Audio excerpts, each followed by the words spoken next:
The alien planet stretched endlessly under two pale suns. Strange forests with towering, twisting trees cast long shadows across the jagged ground. Elias, the human explorer, moved cautiously through the underbrush, every sense alert. His ship had crashed months ago, leaving him stranded. He had long since learned that brute strength alone would not help him survive here. Humans were weaker in body than the dominant alien species.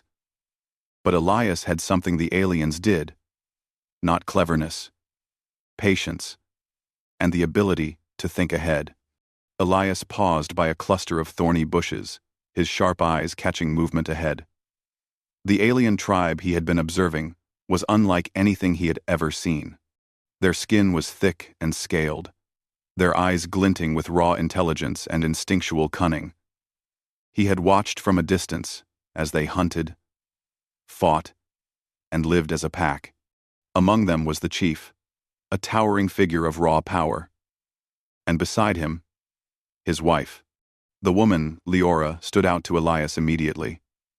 Even among such fierce creatures, there was something gentle about her.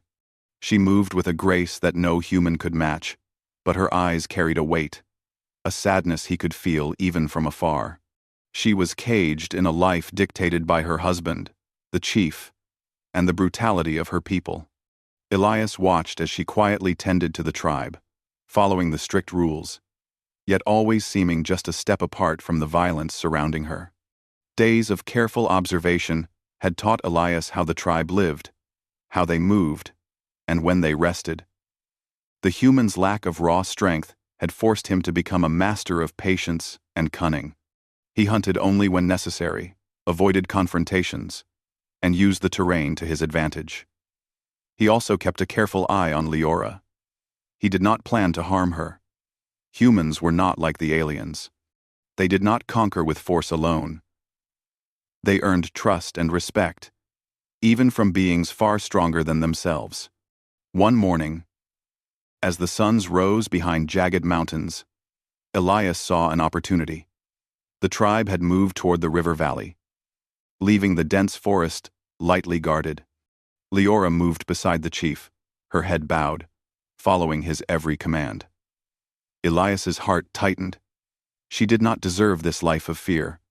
He could feel it, her quiet longing, even from the distance. He wanted to help, yes. But also, he did not want to be alone anymore.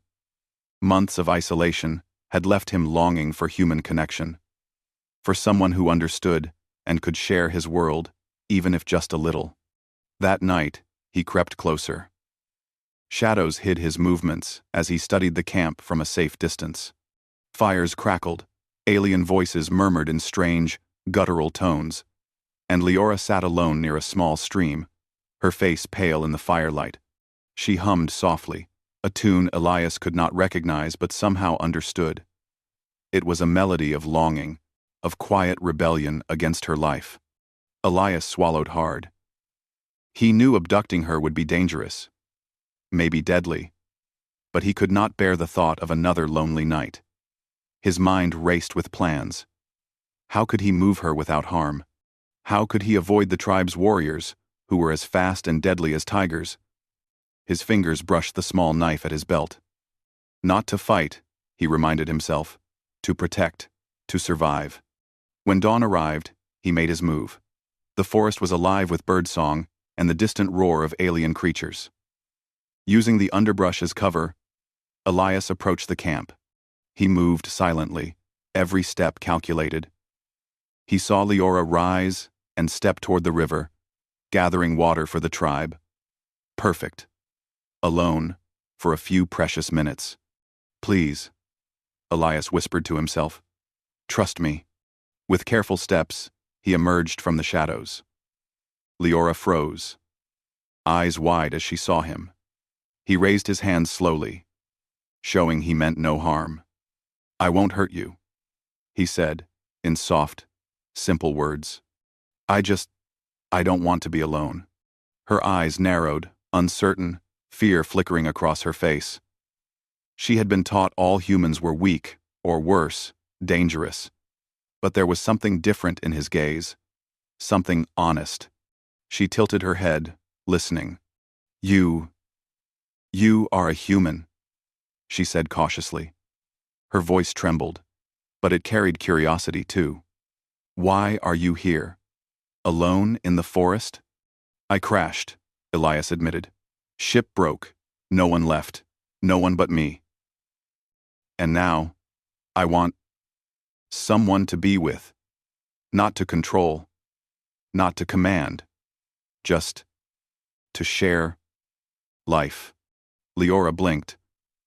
Her lips twitched, almost forming a smile.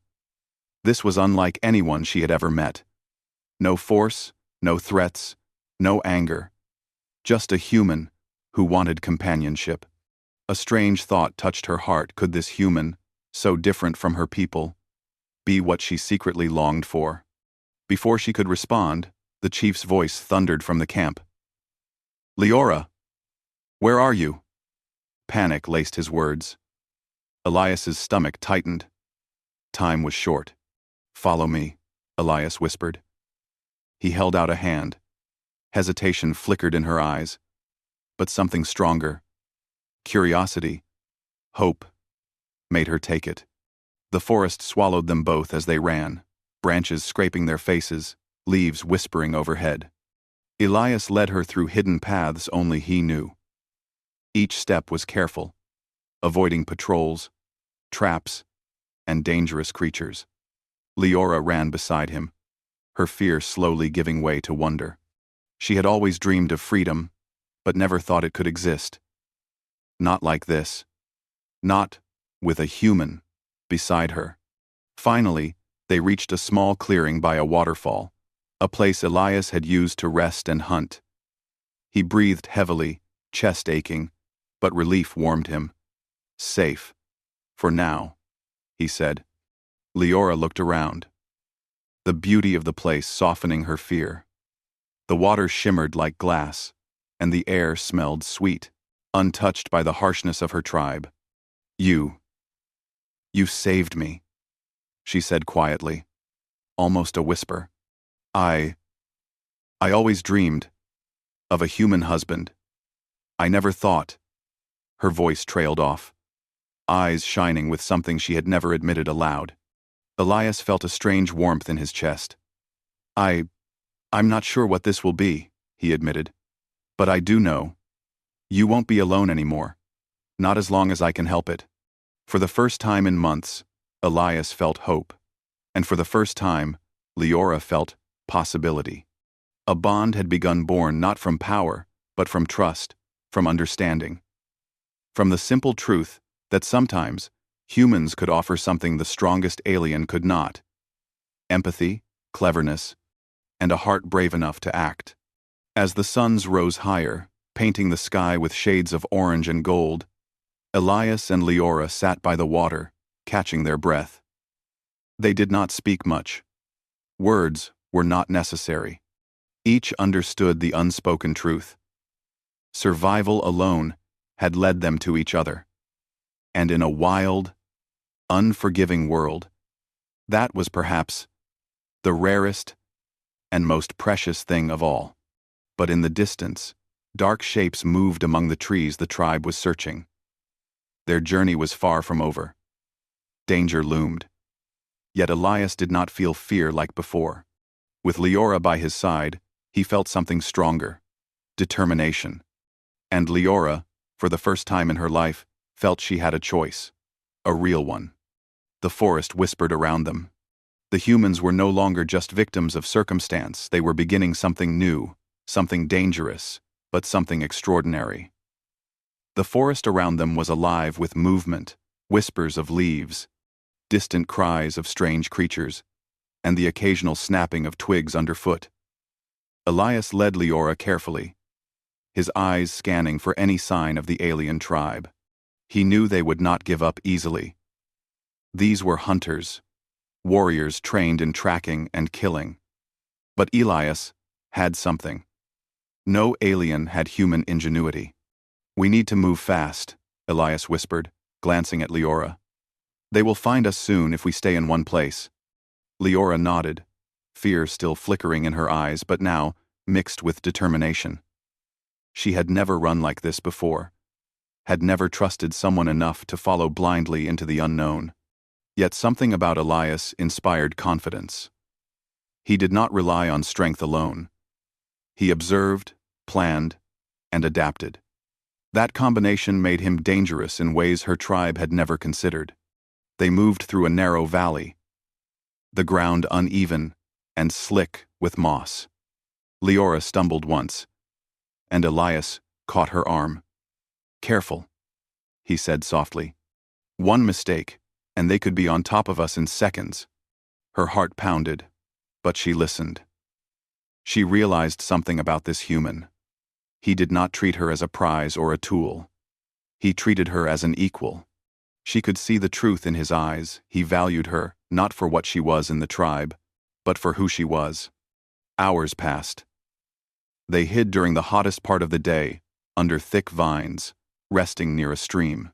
Elias used this time to teach Leora how to move quietly, how to sense danger, and how to use the forest to their advantage.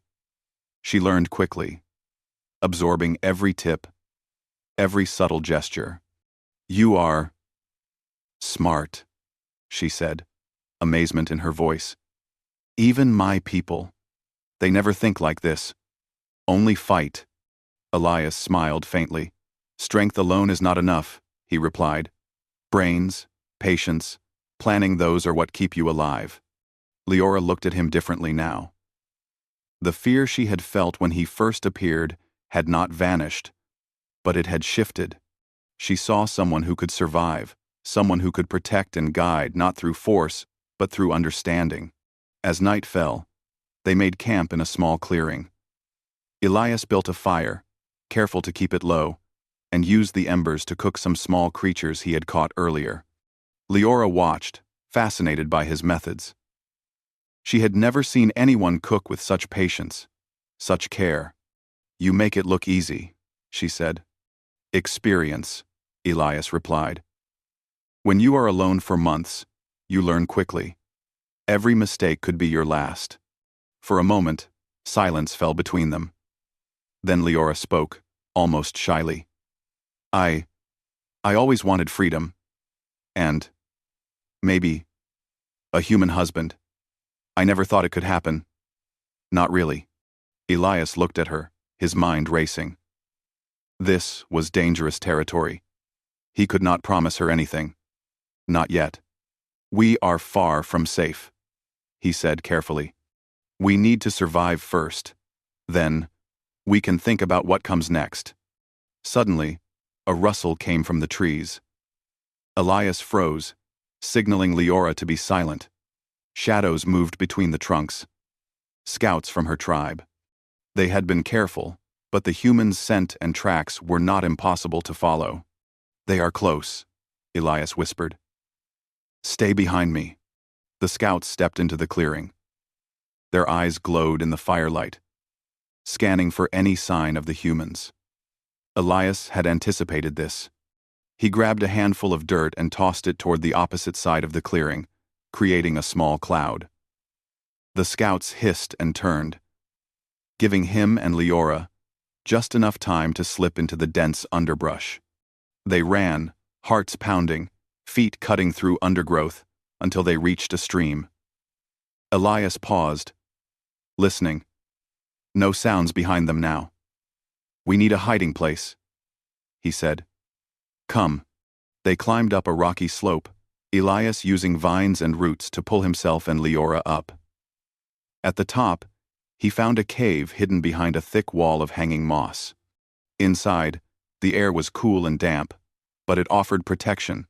"This will do for now," Elias said, guiding Leora inside.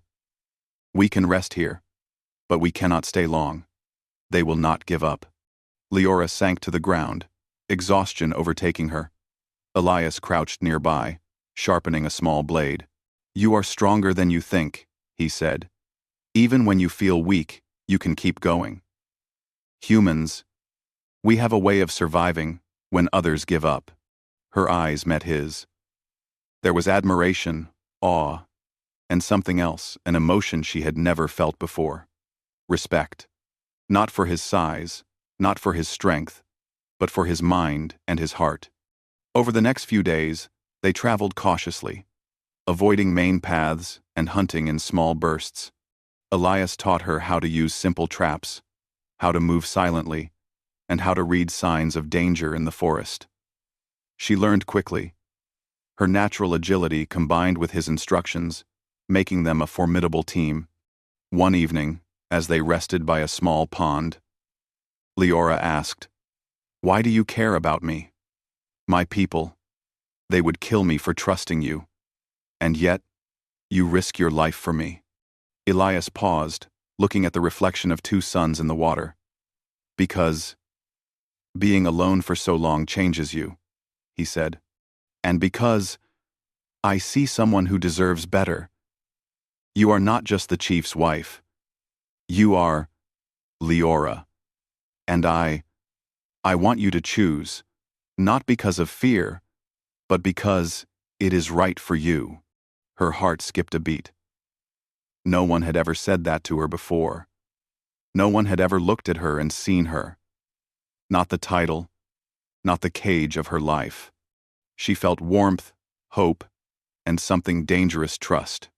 But danger was never far away.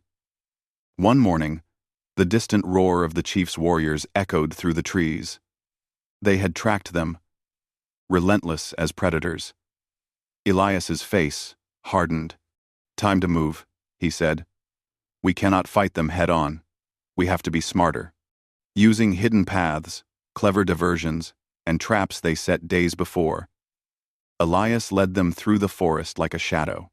He used every trick he had learned, rocks to create false trails, vines to slow pursuers, even simple illusions with reflections in the water to confuse their trackers. Leora watched, amazed. "You think of everything," she said. "Even when we are weak, you find a way." Elias smiled faintly. "That is what humans do. We survive. We adapt. And, sometimes, we protect what we care about." Days passed. They faced hungry predators, treacherous terrain, and moments of despair. But through it all, Leora's trust in Elias grew. She began to see that humans were remarkable not for their strength, but for their courage, creativity, and ability to care in ways the aliens could not understand. One night, as they camped on a cliff overlooking a vast valley, Leora finally spoke her heart. I never thought I could feel safe.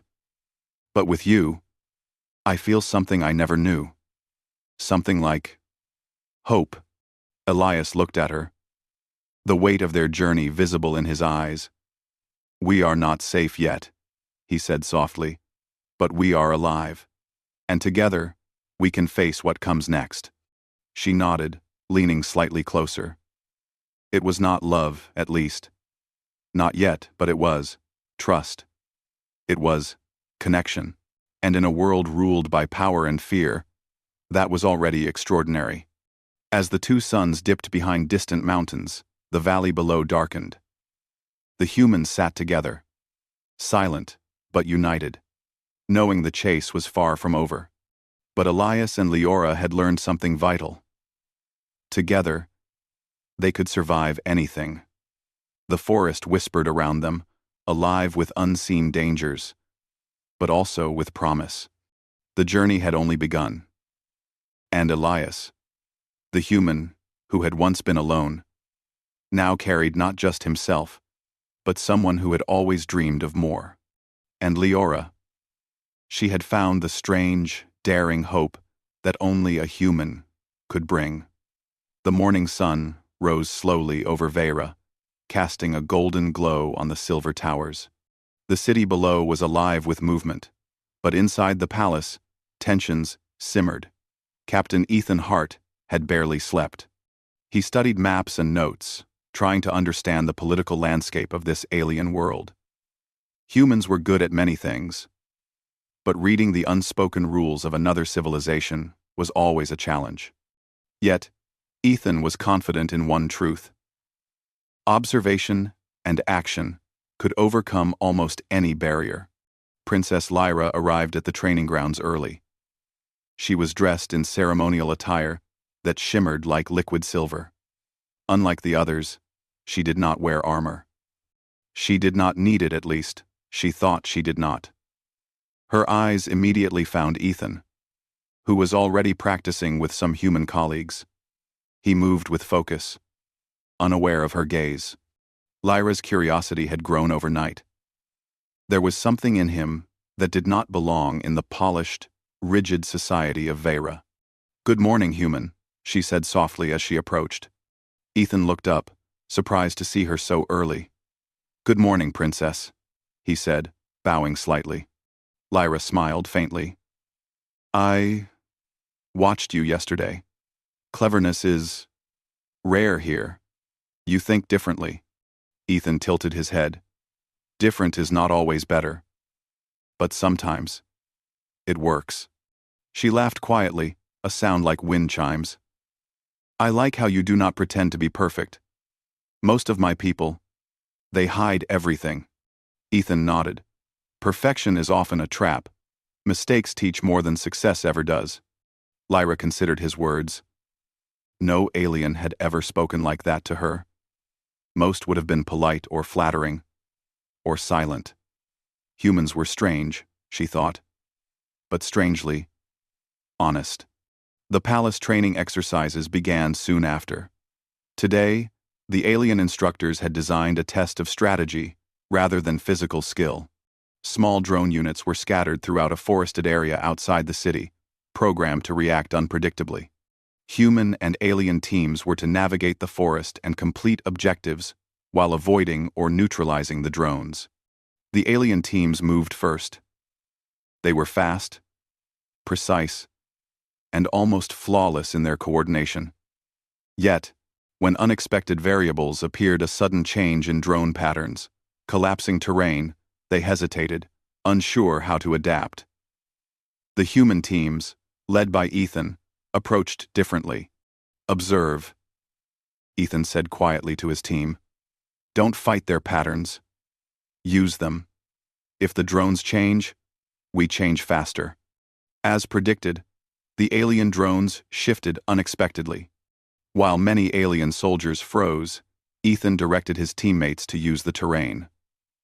Fallen logs for cover, small streams to mask movement, shadows to hide positions. Step by step, they advanced, neutralizing drones with minimum effort and without unnecessary destruction. Lyra watched, fascinated. She had never seen anyone approach a challenge like this. Humans were not stronger or faster than her people, but they thought differently. They did not rely on inherited skill or rules, they relied on reasoning and adaptability. When the exercise ended, the alien instructors were forced to acknowledge the humans' success. Some whispered in disbelief. Others were angry. The queen, observing from above, frowned. "Captain Hart," she said, her voice sharp as ever, "your methods are unorthodox. You succeed because you do not respect our traditions. Do you truly understand what you are dealing with?" Ethan met her gaze steadily. "Your Majesty, I respect your people. I only act in ways that achieve results while protecting life. That is my way of understanding." Ungrading. 1. The queen's eyes narrowed, but Lyra felt a surge of pride. This human spoke not with arrogance, but with clarity and principle.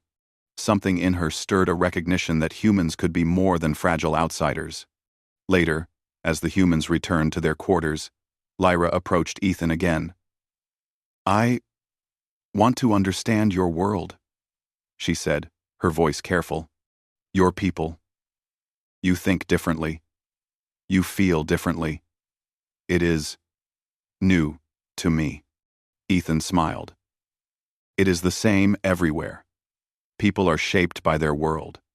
But some things, courage, loyalty, empathy, they are the same everywhere." Lyra's silver eyes studied him. "Empathy," she repeated. "Do all humans feel so strongly?" "Not all," Ethan admitted, "but some do. and those who do often survive where others fail. The palace had strict rules, but Lyra found herself bending them to spend time with him. She observed him during meals, during training, during interactions with other aliens. She noted how he treated others carefully but firmly. He did not demand respect. He earned it through action and understanding. Meanwhile, tensions in the palace grew. Some alien nobles whispered behind closed doors, questioning Lyra's judgment. A princess choosing to admire a human was scandalous. Others saw it as an opportunity, an ally outside the rigid traditions of their society could bring change. Ethan noticed the glances but said nothing. He had learned long ago that in politics, words often mattered less than actions. His actions in the forest had already spoken. He had shown that humans could face danger with both courage and intelligence.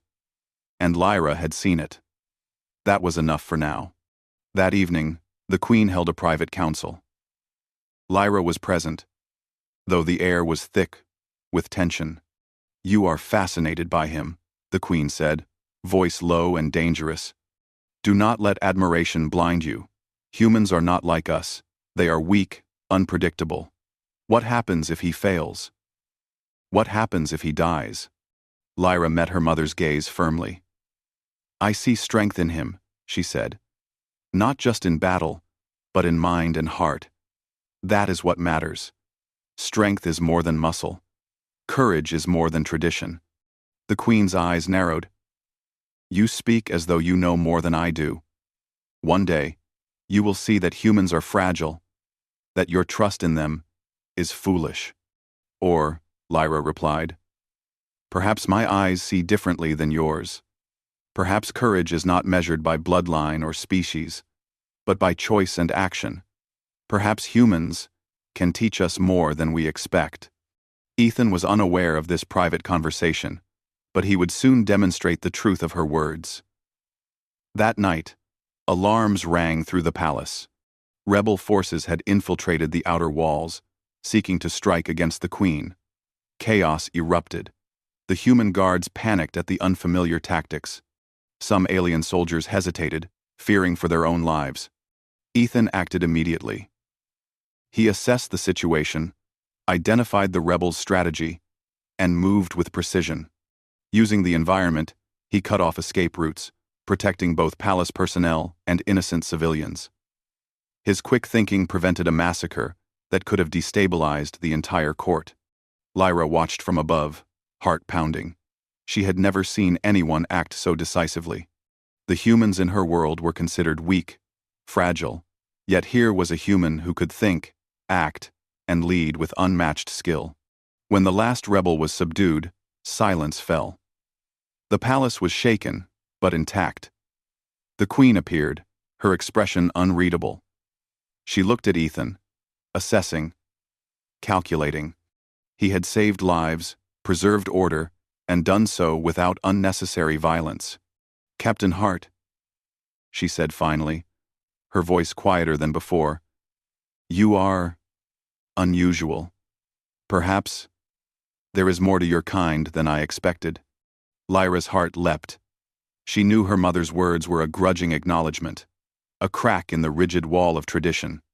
After the incident, Lyra found Ethan again. "You saved them all," she said, awe in her voice. "Even when others froze, you did not." Ethan shrugged, modest.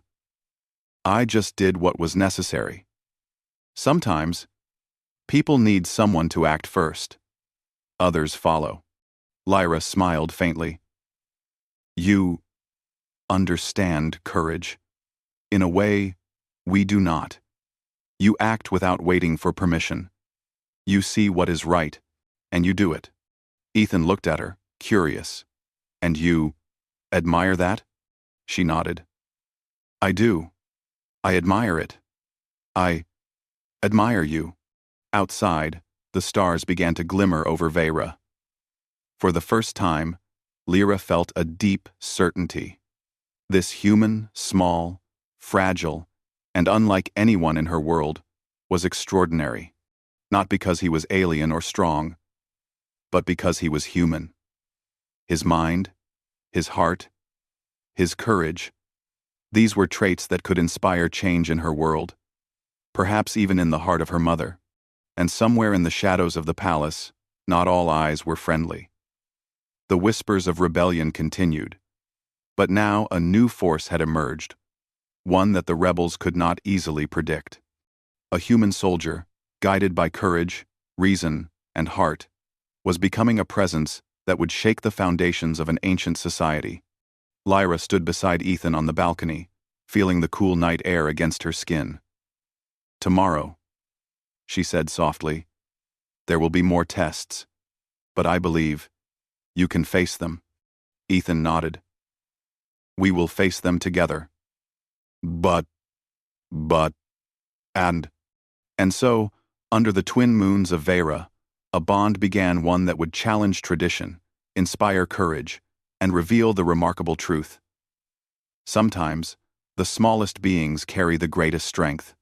Humans, fragile though they seemed, were capable of astonishing things, and Princess Lyra had just begun to understand that truth.